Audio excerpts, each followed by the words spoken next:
नमस्कार. कांद्याचे भाव प्रचंड वाढत आहेत अशी बातमी आहे की पिंपळगाव बसवंतच्या बाजारात नाशिक जिल्ह्यामध्ये 80 रुपये किलो कांदा झालेला आहे. याचं मुख्य कारण असं आहे की एक तर कांदा चाळीमध्ये कांदा सडला आणि थोडे थोडे भाव वाढायला लागले, तर शेतकऱ्यांजवळ जो काही कांदा होता तो सगळा बाजारात आला. आता शेतकऱ्यांजवळ कांदा नाहीये. या भाववाढीचा फायदा शेतकऱ्यांना काहीच होणार नाहीये. आणि भाववाढीचं मुख्य कारण असं की खरीपाचा कांदा जो बाजारात आता यायला सुरुवात व्हायला पाहिजे होती तो होत नाहीये.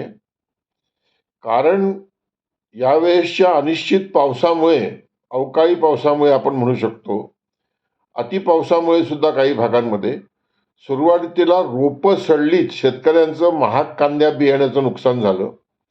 नंतर त्यांनी रोपं टाकलीत, ते पुन्हा लावलीत, त्याच्यावरही पाऊस झाला आणि नवीन कांदा आवक जी आहे ती आता अजून सुरू झालेली नाही.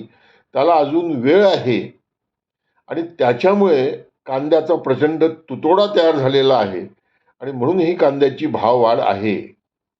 यातनं एक धडा शिकण्यासारखा असा आहे की जे सरकार कधीच शिकत नाही.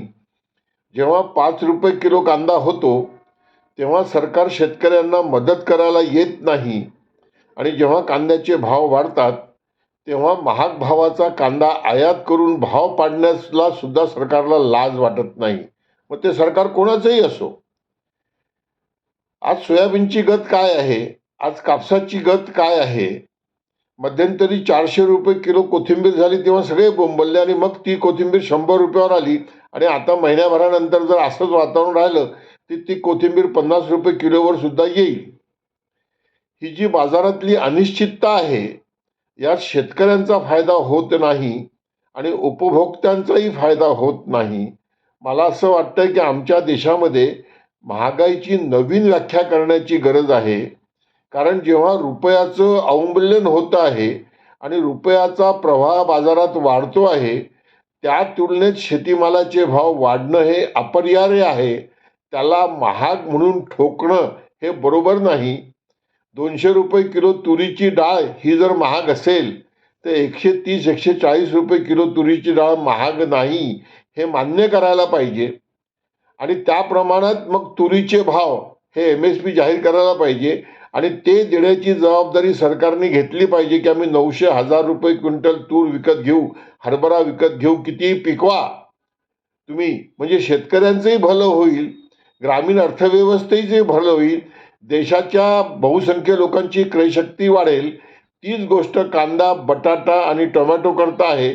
मोदीजींनी टॉप म्हटलं होतं, टॉप टोमॅटो, ओनियन आणि पोटॅटो.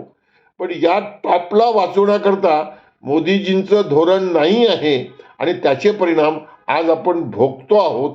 हे आपण लक्षात घेतलं पाहिजे. निसर्ग शेवटी निसर्ग आहे, त्याच्यासमोर काहीही नाही. पण याच्यात मुठभर लोकांचा फायदा होतो आणि सगळे उत्पादक मरतात.